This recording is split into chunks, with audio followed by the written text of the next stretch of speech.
어제 그 문화 명령과 이제 선교 명령이 어떻게 통전적으로 이해해야 될까를 생각하는데 적절한 본문 중에 하나라는 생각을 합니다.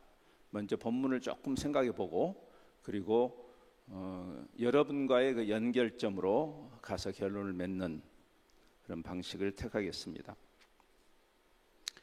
16절 내가 복음을 부끄러워하지 않는다라는 말은 사실 부끄러운 가르침이기 때문에 그렇습니다.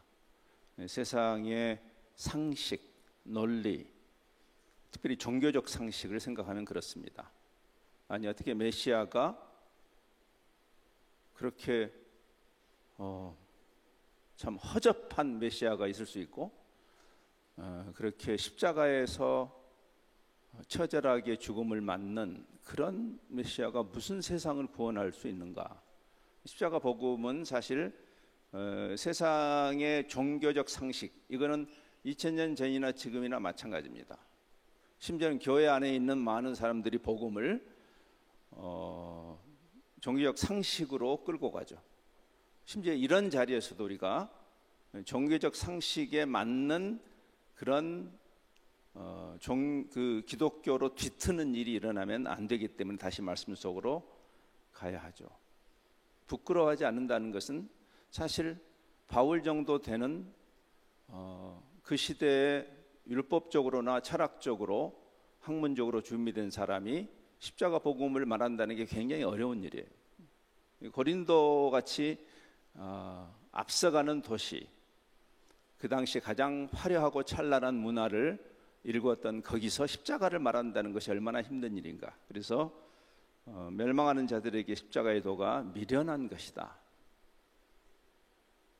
그러니까 우리는 우리에게 질문을 해야 되는 거죠. 우리는 어떤가? 우리는 정말 그 역설적 복음, 우리가 복음이란 말이 좋은 소식인데 그 좋은 소식이란 말을 성경이 어떻게 정의하는가를 배움이 없이 내가 듣고 싶은 감미로운 소식으로서의 복음을 말하고 있는 것은 아닐까라는 질문 앞에 서야 되는 것이 첫 번째 오늘 본문의 첫 번째 구절의 이야기입니다. 그러면서 복음은 원천적으로 선교적이다. 복음 자체, 복음이 있고 복음을 내가 좀 너그럽게 다른 사람에게도 나누는 좀 한턱 쏘는 그런 개념이 선교가 아니고 처음부터 복음은 선교적이에요. 먼저는 유대인에게요. 그 다음에 헬라인에게로다.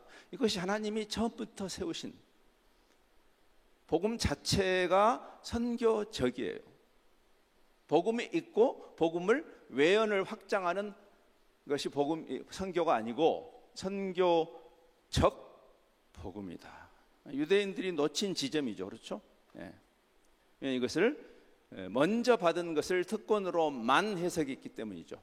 배타적 특권으로 역사적 교회가 배타적으로 특권을 누리는 집단으로 자리매김했을 때 맛이 가버리는 거죠.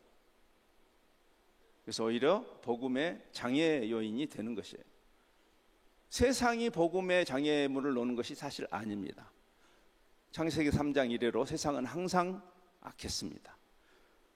그래서 새삼스럽게 21세기에 와서 세상이 복음의 장애물을 놓는 것은 아닙니다. 오히려 우리가 그 문제를 해결하는 선교적 공동체로 부르심을 우리가 그 장애물을 놓는 것이죠.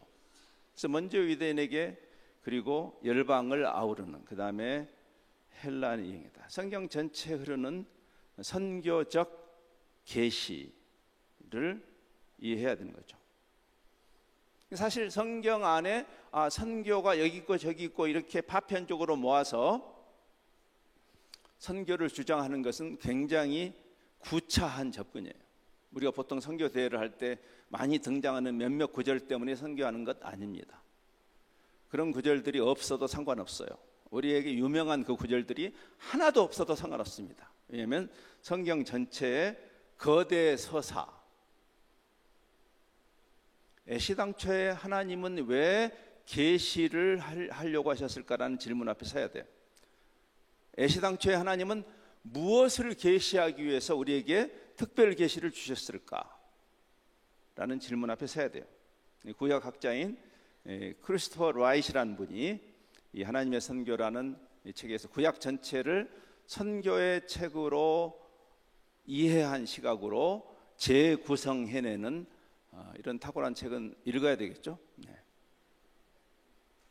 선교의 하나님이 선교적 계시를 하신 것이다. 몇몇 구절의 선교 구절이 있는 것이 아니고 하나님의 그 대하 드라마와 같은 일관된 방향성, 지향성에 대한 이해. 먼저는 유대인에게요, 그 다음에 헬라인에게로. 먼저는 교회에게요, 그 다음에는 열방에게로다. 여러분이 여기 잠시 머무는 이유예요. 어제도 제가 그 얘기했지만 예수님과 천당 가는 게 복음이라면 여기 왜 있는 거예요, 도대체 여러분들은? 질문을 던져야 되는 것이죠. 선교적 존재로 있는 것이에요, 여기에. 선교사들의 몫이 아니고 여러분이 선교적 공동체로 있는 것이죠. 그러면서 하나님의 구원이 가능케 되는 하나님의 기준이 하나님의 의이죠. 그렇죠? 죄가 불의를 가져왔죠. 하나님의 의를 깨뜨렸고, 그래서 그 하나님의 의로만이 회복이 가능한데, 그 얘기는 복음에는 하나님의 의가 드러났다. 근데 그것은 인간의 노력으로 이룰 수 있는 일이 아니다. 이거는 우리 노력과 무관한, 여러분의 노력이 무가치하다는 말이 아니라 사실은 우리의 당면한 상황의 심각성은 마치 우리가 지금부터 높이뛰기를 연습해서 달나라까지 갈 수는 없는 거잖아요. 그것은 여러분의 노력과 무관한 일이다. 이거는 은혜로, 로켓이라는 은혜로 데려다 줘야 되는 것인 것처럼, 그렇죠? 그 이야기를 하는 것이죠. 그래서 우리가 구원을 누릴 수 있는 유일한 방도는 신적인 은혜에 기대는 방식밖에 없다. 그것을 믿음이라고. 이미 우리가 믿음에 대해서 현대교회가 잘못 정의하고 있는 지점이 이 지점입니다. 믿음이 강하고 믿음이 좋고 이런 표현들은 조금 이상한 표현이라고 저는 생각해요. 이따 그 이유를 설명하겠습니다. 일단 이 본문은 우리 개역 개정 본문은 약간 의미를 정확하게 전달하는데 조금 실패한 듯 합니다. 이게 직업병인데 성경을 번역하는 단체에서.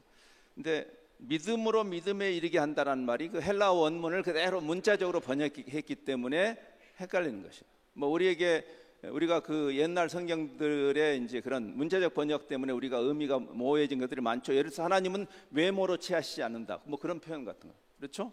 하나님이 뭐 얼짱 몸짱을 보신다는 말이 아니고 편애하시지 않는다는 말, 그 관용구를 그대로 문자적으로 번역을 했기 때문에 생기는 문제. 그것은 오역입니다. 번역이라는 것은 의미를 전달하는 것이지 형태를 그대로 옮기는 것은 아니니까. 그렇죠? 믿음으로 믿음에 이른다라는 말은 처음부터 끝까지 믿음으로만 가능하다라는 뜻이에요. 굉장히 강조적인 표현입니다. 여기 NIV 보면 믿음으로 from first to last, 처음부터 끝까지 전적으로 믿음으로만 가능한 것이다. 그러면 믿음이 뭐냐라는 거예요. 우리가 믿음을 잘못 강조함으로 믿음이 공로가 되는 시대에 살고 있어요. 믿음이 뭡니까? 여러분이 밤새도록 믿습니다 그러면 그건 믿음입니까? 믿음이라는 것은 기대는 것.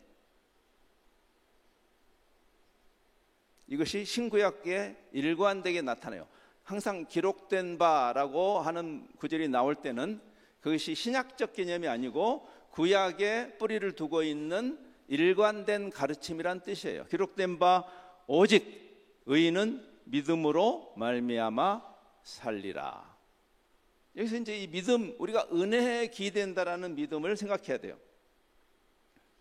믿음이라는 것은 믿는 자의 의지력이 아닙니다. 여러분 MBTI 많이 하시죠?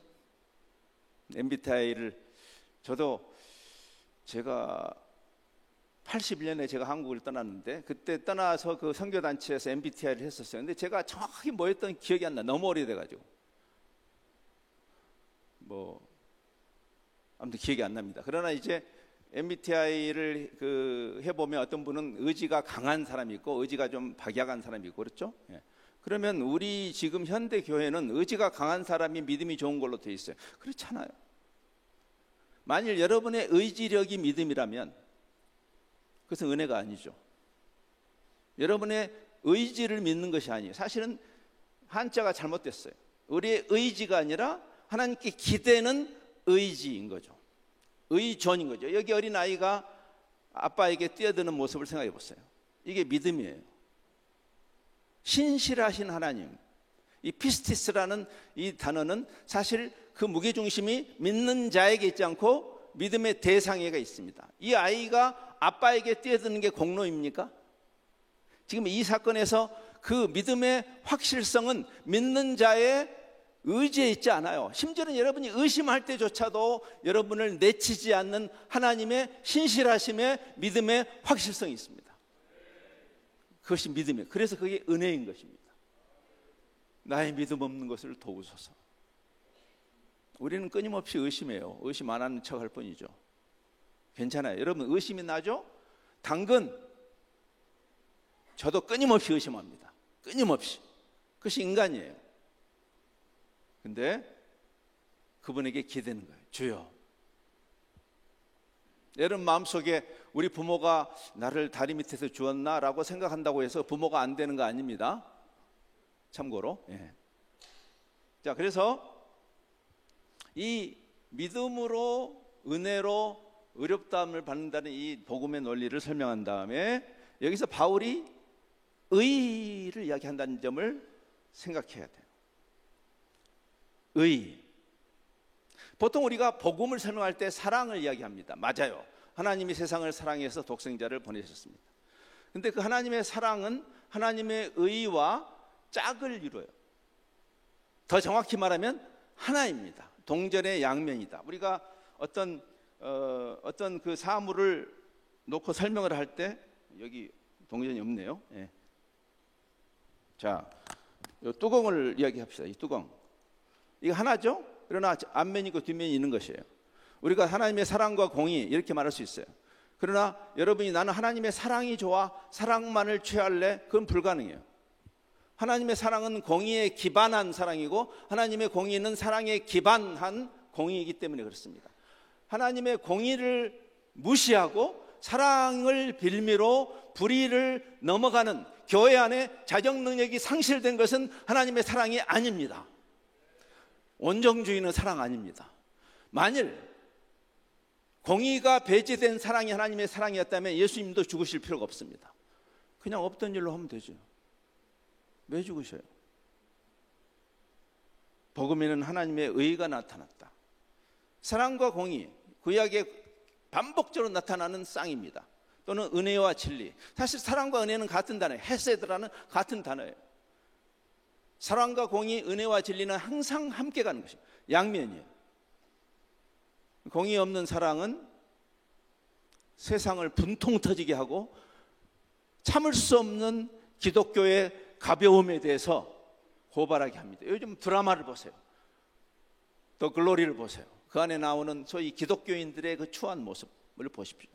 그게 세상이 지금 기독교를 모함하는 겁니까? 아니에요. 우리가 하나님의 공의에 대한 얘기가 없기 때문에 그래요.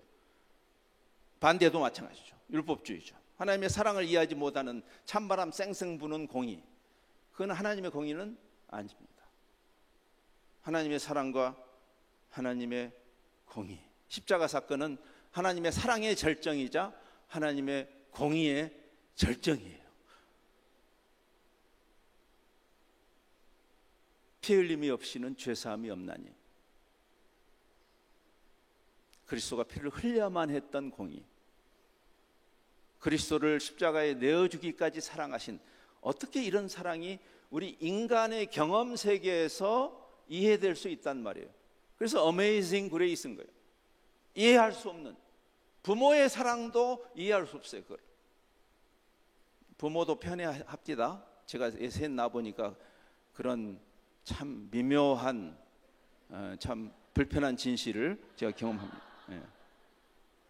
그래서 십자가는 하나님의 사랑과 공의를, 그래서 이 로마서라는, 제가 대학 시절에 로마서를 통해서 복음을 빌어서 깨닫게 되는 큰 은혜, 아마 많은 분들이 최애 성경책이 로마서가 아닐까 싶은데, 그 로마서 복음을 그 깊이와 그 넓이를 풍성하게, 가장 풍성하게 설명해내는 로마서가 처음에 의에 초점을 맞춘다는 사실을 기억해야 돼요.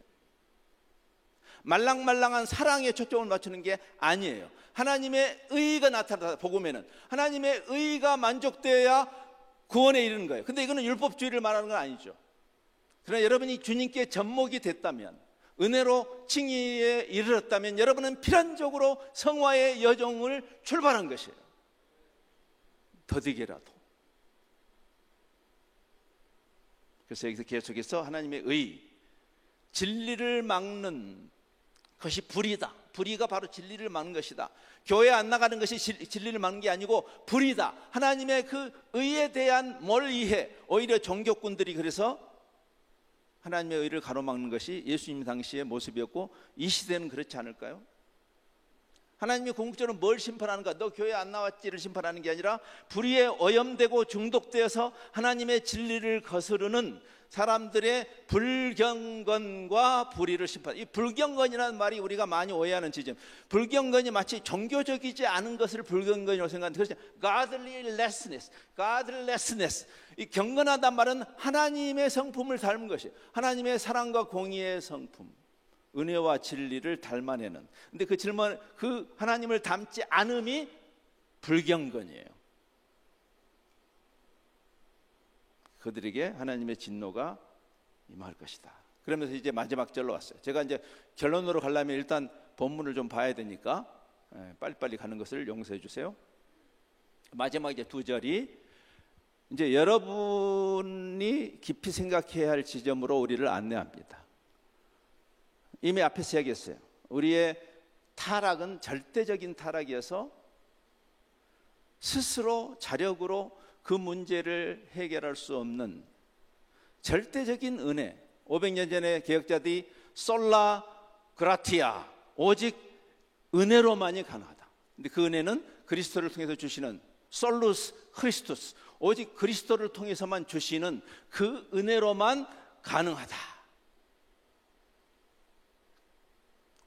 여기에 이제 특별 은총과 일반 은총이 만나는 지점에 옵니다. 예술가들이 자기들의 하나님의 섭리 가운데 나의 자리매김이 뭘까? 인간은 회생불능 상태로 망가졌고, 구원의 관점에서 우리는 철저하게 무능합니다.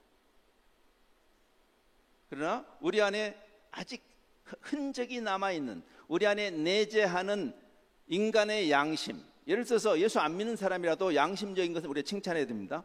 이 교회의 아주 안 좋은 습관 중에 하나가 뭐냐면, 훌륭한 사람은 훌륭하다고 그래야 돼요. 아, 예수 안 믿는 것은 쓸데없어, 이렇게 말하면 안 됩니다. 그 안에 있는 하나님의 형상의 흔적이기 때문에 그렇습니다. 예수 안 믿어도요, 아름다움을 추구하는 것은 아름다운 것이에요. 예수 안 믿어서 아름답지 않은 게 아니에요.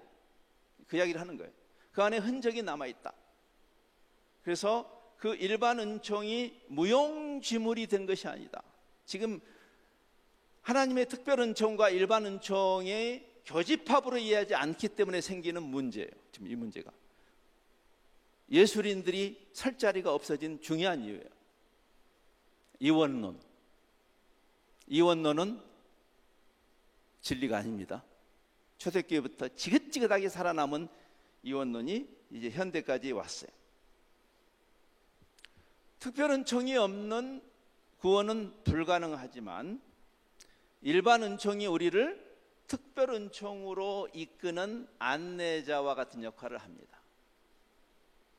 하나님을 알만한 것이 우리 안에, 아무리 부패한 인간이라도 하나님의 형상으로 창조하셨기 때문에, 그 안에 영혼을 사모하는 마음을 주셨기 때문에, 그가 조용하게 진지하게 자기 내면을 상찰할 때, 나는 신이 없다라고 확신하는 그 많은 사람 앞에서 그렇게 말하는 사람도 다시 골방에 갔을 때, 자기 내면을 들여다볼 때 그 안에 하나님을 알 만한 것이 있는 거예요.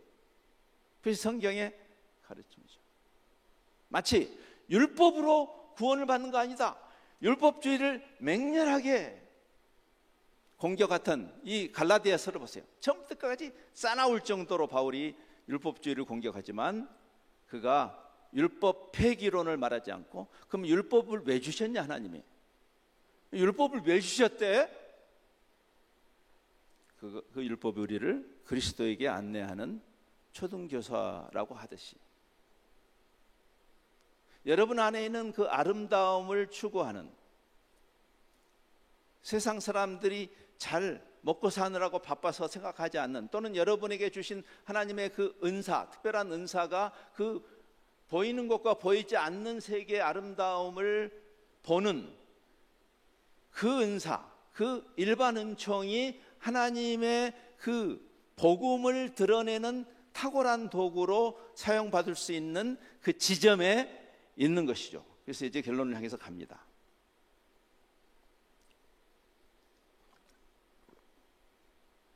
역사적으로 교회가 잘못한 것은, 잘한 것도 있지만 잘못한 것은 특별 은총과 일반 은총을 분리한 것입니다.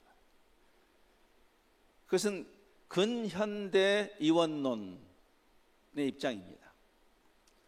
그것을 보통 인류학에서는 배제된 중간 영역이란 말을 써요. 배제된, 조금 어려운 말이죠. 여기 표를 보시면 여기 보면 이 근대적 세계관이에요. 근대적 세계관.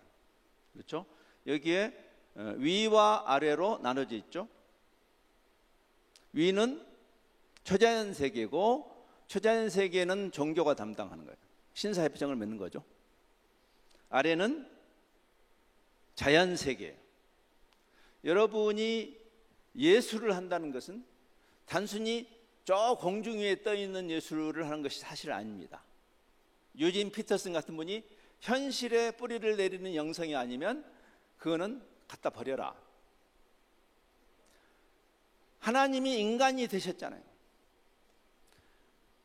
기독교의 영성은 이 세상에 뿌리를 내리지 않는 영성이 아니에요. 그거는 아주 관념적인 세상 종교가 하는 짓이에요. 사실은 그 영원하신 진리가 인간이 돼서 오시는, 그래서 여러분이 하나님의 그 위대하심, 아름다우심을 표현해내야 할 그 뿌리를 여기에 두지 않으면 안 돼요. 근데 이제 문제는 이 초자연과 자연을 갈라놓고 신사협정을 맺고 상호 불가침 조약을 맺은 것이에요. 그러니까 이번에 우리가 처음에 시작할 때 그 얘기 했잖아요. 그러니까 세상은 당신의 신앙을 이해하지 못해. 여러분이 세상에 나가서 신앙을 이야기하면, 아니 그건 또 종교에 가서 이야기해, 여기는 신앙을 이야기할 자리가 아니야 라고 말하게 됐죠. 근데 슬픈 것은 교회도 그걸 인정하게 된 겁니다. 그래서 교회당 안에서 신앙은 존재하는 거죠. 그러니까 여러분이 세상에 뿌리를 내린 여러분의 그 크리스찬으로서의 예술성을 인정하지 않는 거예요, 교회가. 종교 음악만 하라고 하는 거죠. 종교 음악에 자리가 있어요. 그러나 잘 생각해 봐야 됩니다. 하나님의 그 피조 세계의 아름다움이 반드시 교회당 안에 갇혀 있어야 할 것인가? 사실 이 문제는 인문학과 신학이 결별하는 이 근대의 문제이기도 합니다. 근대 인문학이, 그러니까 고전 인문학은 초자연 세계를 인정하고 그것이 이교적인 인문학이라 할지라도, 옛날에 그리스 로마 시대를 생각해 보세요. 그리고 역사 속에 그 하나님이 세상을 창조하셨고 하나님이 인간, 이 휴머니티라고 할 때, 휴머니티는 하나님이 인간을 하나님의 형상으로 만드셨기 때문에 역설적으로 하나님을 이해해야 인간을 이해하는 것이에요. 티올로지를 이해해야 앤스로폴로지를 이해하는 것이에요. 근데 이 두 개가 나뉘는 거죠. 그러면 윈윈이 아니고 루스가 되는 거예요. 서로 피해를 보는 것이에요. 인문학 입장에서는 빗나간 뒤틀린 인간관에 근거한 인문학이 발전하게 되고, 그래서 인문학이 손해를 보는 것입니다. 신학은 신학대로 영원하신 신성이 인성으로 번역된 그 하나님의 그 진정한 기독교의 영성에 대한 이해를 상실하고 구름 위에 떠 있는, 솔직히 말해서 그런 영성은 쉽습니다. 그렇잖아요? 저 구름 위에 올라가서 저기 절간 위에 올라가서 수도하는 일도 물론 만만한 일은 아니지만 그게 기독교 영성이라면 그것은 쉬운 일이에요. 여러분이 매일 삶 속에 있으면서 거기서 그리스도인의 정체성을 가지고 사는 것이 진짜 어려운 일이죠. 그렇죠? 저도 선교사로 일했지만 제가 선교의 길을 오는 분들에게 너 혹시 도피하려고 그러는 거 아니냐라고 제가 질문해요. 목사가 되겠습니다. 너 왜 되려고 하는데? 너 혹시 도피하고 싶어서 그런 거 아니야? 회사가 힘들어서?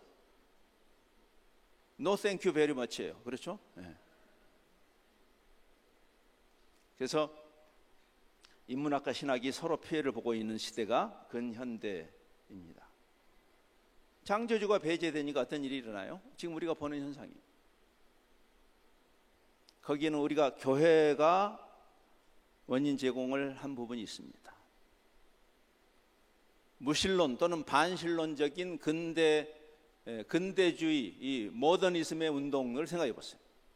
예를 들어서 영국의 그 쟁쟁한 근대의 지성들, 예술인들, 문학인들, 버지니아 울프가 자기 장소를 제공했던 그 블룸스베리 그룹을 생각해 보세요. 많은 노벨상 수상자를 내었던 그 버트란드 러셀 같은 수학자, 논리학자, 비트겐슈타인이나 이런, 또 유엔을 창설한, 또는 이 근대 자본주의의 이론의 그런 케인스 같은 이런 사람들이 다 적극적으로 하나님을 대적하는 입장에 서는 것이죠. 그 탁월한 지성들이, 그 원인 제공을 누가 한지 아세요? 교회가 한 겁니다. 지금도 그런 사람들 많아요. 교회 밖에 있는 사람들이요, 괜찮은 사람들 많습니다. 너무 아쉬워요. 저 사람들이 주님을 만났다면 어떤 일이 났을까? 저 예술가가, 버지니아 울프가 예수님을 만났다면 어떤 일이 났을까? 그 탁월한 문인이.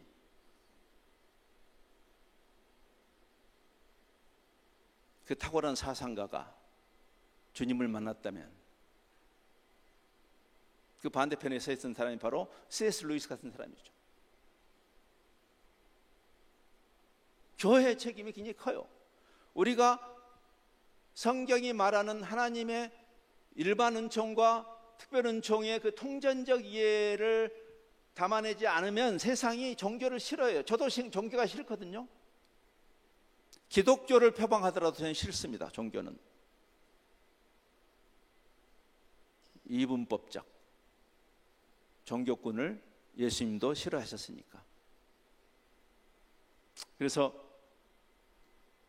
요즘 흔히 말하는 PC, 뒤틀린 인간관, 지금 이 사회에서 문제가 되는 이 모든 것들이 이미 로마서에 나와 있어요. 그러면서 로마서 1장의 결론이에요. 그들이 이 같은 일을 행하는 자는 사형에 해당하는, 하나님 볼 때 이건 아니야, 이 망가진 인간관. 근데 자기들만 행하는 것이 아니라 모든 사람이 안 따라오면 안 돼. 이것이 인문학이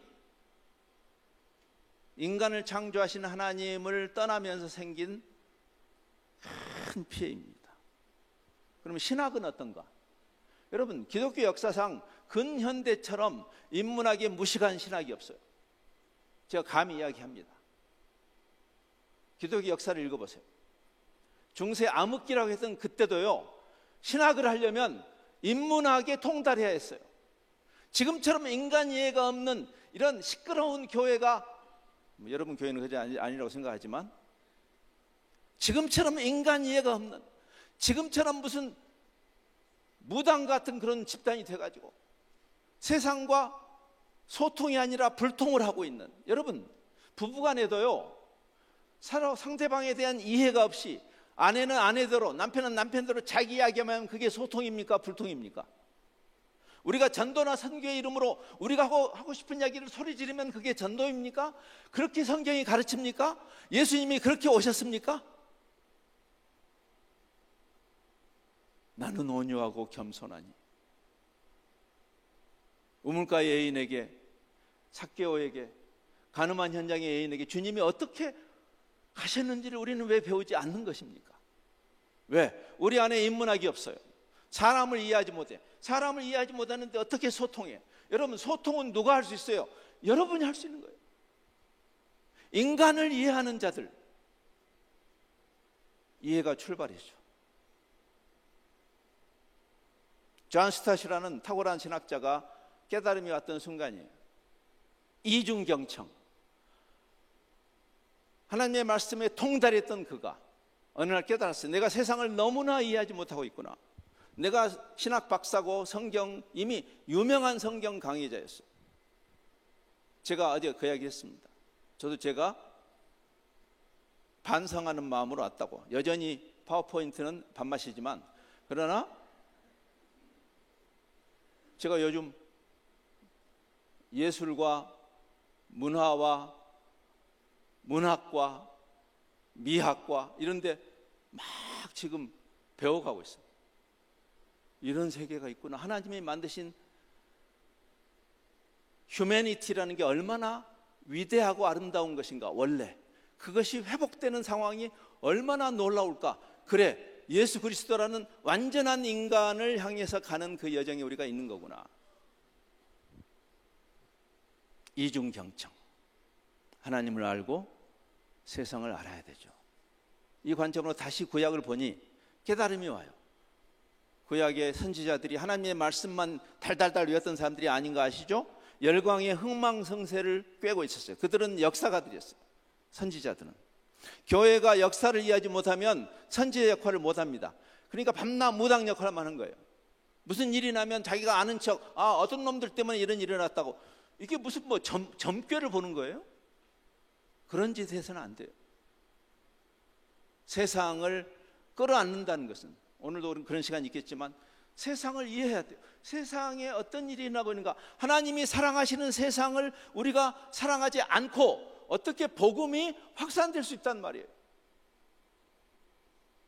단절된 이 불통을 다시 소통의 공간으로, 소통의 관계로 회복할 수 있는 그 자리에 누가 있을까요? 저는 여러분이 있다고 생각해요. 그래서 이제 결론을 향해서 갑니다.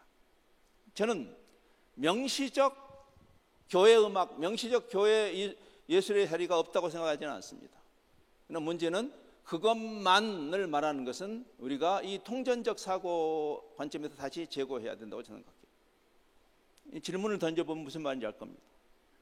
기독 예술인의 활동은 교회나 종교적 행사에만 제한해야 되는가? 저도 그렇게 배웠어요. 음악회, 어디 세상 음악회에 나가면, 또는 무슨 오디션에 나가면, 여러분 오디션에 나가서 CCM이나 찬송가만 불러야 되나요? 가요계에 진출한 소양 같은 분은 그러면 배교자인가요? 저도 옛날에는 그렇게 생각할 때는 약간 배신감을 느꼈어요. 저 사람이 찬송가만 부른다더니 뽕짝도 안 해? 이런 거. 예. 지금 질문 던지는 거예요, 제가 여러분에게. 여러분이 세상과 이 하나님의 일반 은총과 특별 은총을 다 끌어안고 그 중간에서 소통의 역할을 해야 될 기독 예술인들의 역할을 생각하면서 이 질문을 던져야 돼요. 왜? 한쪽으로만 가면 여러분은 소통을 하지 않겠다는 것이 되기 때문에. 저는 교회 십자가 첨탑이 필수인가라는 질문을 던집니다. 목사님들 모임에서. 국적 불명의 이런 구조물을 꼭 해야 됩니까? 제가 그래 얘기해요. 그게 죄라는 말이 아니에요. 그러나 이게 정말 세상과 교회가 소통하는 좋은 도구일까요? 한번 생각해 봐요. 저는 지금 결론 내리는 게 아니고 질문을 던지는 거예요. 기독 화가에 그러면은 한쪽 구통이라도 요만큼이라도 십자가가 들어가야 되나요? 이런 것들이에요. 우리 스스로 예술을 눌러버리는 가장 탁월한 하나님의 그 아름다우심을 드러낼 수 있는 그 도구를 우리 스스로 가장 천박하게 눌러버리는, 성경책과 성경 구절이 주술적인 힘을 갖는 것일까요? 여러분 한번 잘 생각해 보세요.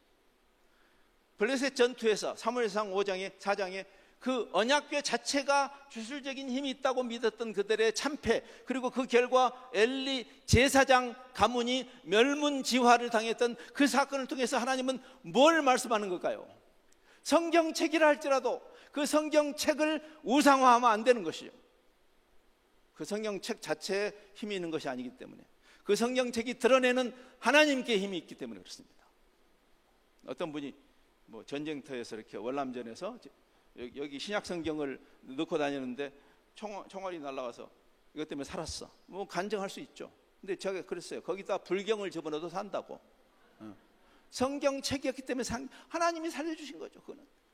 근데 우리 어떤 종교적인 어떤 형상이나 영역을 자꾸만 신성한 것으로 만드는 것이 중세 암흑기의 문제였고, 지금도 펄펄 살아있는 문제예요. 여러분이 예술 활동을 하면서 거기에 어떤 명시적 어떤 표시가 곧 부적처럼 작동해서는 안 되는 이유예요.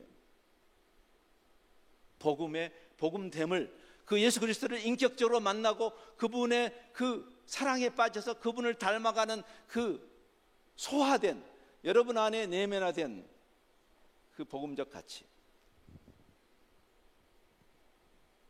만일 전통적 사고를 주장한다면, 그러면 개혁자들은 세속화의 선봉입니다. 그렇죠? 왜?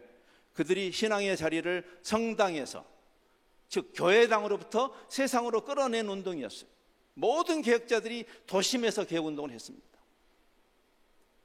아니, 심지어는 예수님의 예화들을 생각해보세요. 그 유명한 이야기들, 당자의 비유, 선한 사마리아인의 비유. 아니, 예수님은 왜 거기서 구약 성경을 인용하시지 않는데요? 예수님이 세속적인 이야기를 하고 계신가요? 우리가 많은 예술인들의 그 숨막히도록 규정해 놓은, 심지어는 예술의 비전문가들이, 그래서 그 박스 안에서 예술 활동을 하라고 하는 것이, 그게 예술일까요? 자, 이제 정말 밥을 먹으러 가야 되겠습니다. 복음은 하나님이 통치하신다는 복음인 거 아시죠? 하나님이 교회당 안에서만 통치하시나요? 여기 크리스천 아티스트의 모임에서만 통치가 일어나나요? 아브라함 카이퍼의 유명한 말이죠. 개혁 신학자이자 화란의 총리를 했던, 내가 신학교에 가서 목사가 될 수도 있지만 나는 하나님의 통치가 정치, 경제, 사회, 문화 모든 영역에 임해야 하기 때문에 그런 정치의 길을 가죠. 기독당 만들라는 이야기 아닙니다. 정말 이게 묵상이 약하니까 그런 짓을 하는 거예요. 기독당 만들어서 기독교가 갑질하겠다고? 그런 얘기 아니잖아요. 복음의 그 가치, 사랑과 하나님의 사랑과 공의가 모든 영역에 흘러 들어가기 위한 그 이해잖아요. 모든 영역에 임해야 하는 하나님의 통치. 그래서 저는 여기서 여러분이 이제 이 모임을 통해서 여러분이 가지고 가서 고민해야 할 것이 바로 이 부분이에요. 우리가 명시적으로 탄력적으로 종교 음악이나 종교 예술을 할 수 있어요. 그거는 해야, 그걸 지금 제가 금지하는 거 아니에요. 특별히 우리 크리스천들의 모임에서 우리들의 찬양, 우리들이 이미 예수 그리스도를 주로 시인하는 자들이 모여서 명시적으로 예, 아멘, 그거 옳습니다라고 하는 그 자리가 있어요. 그러나 암시적인, 사실은 성육적이란 말은 훨씬 더 암시적인 개념입니다. 명시적인 개념이라기보다는 육화된다. 육화된다는 것은 예를 들어 이런 것이에요. 정직해라, 이거는 명시적인 가르침이에요. 그 가르침 해야죠. 그러나 여러분의 자녀들이 정직한 자녀로 자라기 위해서는 여러분이 정직하면 돼요. 그것은 암시적인 것입니다. 그게 성육적인 것이에요. 세상과 어떻게 소통해요? 우리가 세상에게 계속 성경 구절을 외쳐대면 세상이 예수님께 올까요? 더 싫어합니다. 근데 여러분이 복음이 말하는 그 가치를 담아내는 자들이 되면, 하나님의 사랑과 공의를 구현하는 일은 북한에서도 막을 수가 없어요. 북한에서 명시적 종교 활동은 금지되어 있습니다. 아시죠? 그러나 북한에서도 예수 그리스도의 사랑을 구현하는 일을 막을 수가 없어요. 예술의 자리가 그게 아닐까요? 신성이 인성으로 번역된. 그래서 몇 슬라이드 더 하고 마칠게요. 이번에 그 C.S. 루이스의 스크루테이프의 편지라는 그 연극을 볼 기회가 있었어요. 유명한 이 The Eagle and Child라는 이 펍이죠. 옥스포드에 있는 펍입니다. 여기에서 루이스하고 톨킨이 만나서 그 작품 세계, 이들의 여러분 반지의 제왕이나 또 나니아 이런 소설을 보면 그 안에 성경 구절 하나도 없습니다. 그러나 이들의 작품만큼 많은 사람들에게 복음의 복음됨에 대한 생각의 문을 열어준 작품도 흔하지 않습니다. 이 안에 담겨 있는 암시적 메시지. 어차피 이 세대는요, 여러분, 지금 이 시대는, 지금 MZ세대는 여러분이 아무리 미사역구를 하고 아무리 성경 구절을 인용해서 멋있는 말을 한다고 귀 열지 않습니다. 아시잖아요. 왜? 질렸어, 그들이. 온갖 좋은 단어는 교회가 다 갖다 쓰면서 나쁜 짓도 교회가 그루밍하고 나쁜 짓 종교 권력화돼가지고 윽박지르고 그 라떼들이 나타나가지고 말도 안 되는 소리를 할 때 그들이 질렸어요. 근데요, 우리가 그들을 염려할 것이 아니고 그들이 우리를 염려하고 있어요, 사실은. 왜?